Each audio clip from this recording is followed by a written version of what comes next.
नमस्कार, बहुत स्वागत है। मध्य प्रदेश के सभी स्कूलों और कॉलेजों पर जो अतिथि शिक्षक या गेस्ट फैकल्टी काम करते हैं उनके लिए बड़ी राहत मध्य प्रदेश हाई कोर्ट की तरफ से आज दी गई।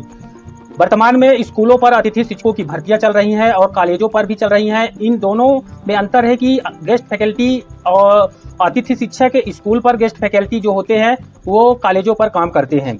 अब अतिथि विद्वान और अतिथि शिक्षक, लेकिन इनकी व्यवस्था दोनों की एक ही जैसे है। मध्य प्रदेश हाई कोर्ट की तरफ से ये जो आदेश है ये इनको बड़ी राहत यहाँ पर देगा। इनको बड़ी राहत यह देगा कि अगर इनका जो पद है स्थायी होता है और यह रेगुलर शिक्षकों के रिक्त पदों के विरुद्ध काम करते हैं और लंबे समय से काम कर रहे हैं।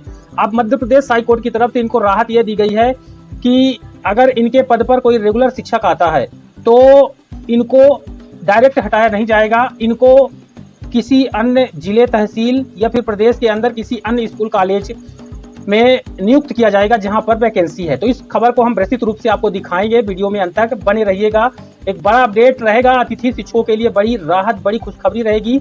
रेगुलर टीचर आने पर भी नहीं जाएगी इनकी नौकरी। मध्य प्रदेश हाई कोर्ट की तरफ से ये फैसला, ये आदेश दिया गया है, तो इसको हम विस्तृत रूप से आपको दिखाएंगे। तो गेस्ट फैकल्टी पर हाई कोर्ट का आदेश है, नियमित टीचर की पोस्टिंग पर भी नहीं होंगे टर्मिनेट, शासन को अन्य स्थान पर देना होगा नौकरी। इस खबर को विस्तृत रूप से देखिए। मध्य प्रदेश हाई कोर्ट ने एक याचिका पर सुनवाई करते हुए बड़ा फैसला सुनाया है। हाई कोर्ट ने कहा कि रेगुलर टीचर आने पर भी कॉलेज में गेस्ट फैकल्टी के टीचर मौजूद रहेंगे, उन्हें नौकरी से टर्मिनेट नहीं किया जाएगा। इस पर अदालत ने कहा कि राज्य सरकार की जिम्मेदारी होगी कि किसी रिक्त पद पर इनकी तैनाती की जाए। अदालत ने यह साफ किया कि अगर गेस्ट फैकल्टी किसी अन्य पद स्थान पर काम करने की मांग करता है, उसे स्थिति में गेस्ट फैकल्टी टीचर को हटाया जा सकता है। आपको बता दें कि रीवा ITI में पदस्थ गेस्ट फैकल्टी सुमन वर्मा की याचिका पर मध्य प्रदेश हाई कोर्ट ने फैसला सुनाया है। तो बड़ी राहत यहाँ पर अतिथि शिक्षकों को दी है। दरअसल रीवा निवासी गेस्ट फैकल्टी सुमन वर्मा ने मध्य प्रदेश हाई कोर्ट की जबलपुर बेंच में याचिका दायर की थी। सुनवाई के दौरान राज्य सरकार की ओर से अदालत को बताया गया कि जिस कॉलेज में सुमन वर्मा गेस्ट फैकल्टी के रूप में कार्य कर रही थी, वहां पहले ही नियमित शिक्षक भावना डहेरिया की नियुक्ति हो चुकी है। इसी के बाद मामला गेस्ट फैकल्टी की सेवा समाप्ति के सवाल पर पहुंच गया। इस पर जस्टिस विवेक कुमार सिंह ने सुनवाई के दौरान कहा कि ऐसी स्थिति में गेस्ट फैकल्टी की नौकरी समाप्त करने की बजाय उन्हें मध्य प्रदेश में उपलब्ध किसी अन्य स्थान पर नौकरी करने का मौका दिया जाना चाहिए। कोर्ट ने इस मामले में ग्वालियर बेंच द्वारा 20 मई 2025 को दिए गए अंतरिम आदेश का हवाला दिया और इस सिद्धांत को लागू किया। सुनवाई के दौरान अदालत ने यह स्पष्ट कहा कि यदि गेस्ट फैकल्टी को दूसरी जगह स्थापना की पेशकश यानी नौकरी की पेशकश की जाती है, वह उसे स्वीकार नहीं करता है या दूरी के कारण या कोई अन्य कारण के इनकार कर देता है, तो सरकार को अधिकार होगा कि सेवा समाप्त की कार्यवाही वह कर सकती है। इतना ही नहीं, इनकार करने की स्थिति में गेस्ट फैकल्टी से लिखित रूप में सहमति या फिर असहमति भी ली जाएगी।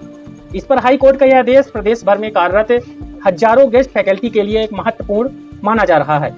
यदि किसी संस्थान में रेगुलर शिक्षक की नियुक्ति होती है तो केवल उसी आधार पर गेस्ट फैकल्टी को तत्काल हटाने की बजाय पहले उन्हें किसी अन्य पद पर समायोजित करने की प्रक्रिया अपनानी होगी। यह अनिवार्य किया गया हाई कोर्ट ने अपने आदेश पर।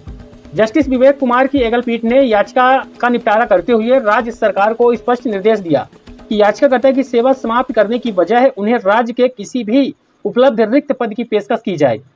यदि सरकार के बाद नियुक्ति देने से इनकार करती है या मना करती है तो याचिकाकर्ता के पास टर्मिनेशन को चैलेंज करने का विकल्प रहेगा।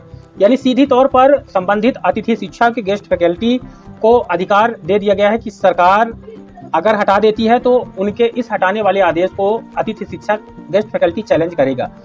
मध्य प्रदेश के सरकारी कॉलेज और स्कूलों के 1 लाख से अधिक जो है ये गेस्ट फैकल्टी अतिथि शिक्षक अब इस आदेश से बड़ी राहत पाएंगे। वीडियो को ज़्यादा से ज़्यादा लाइक करके हमारे चैनल पर नए हैं तो सब्सक्राइब करिएगा अगले महत्वपूर्ण अपडेट को देखने के लिए। धन्यवाद।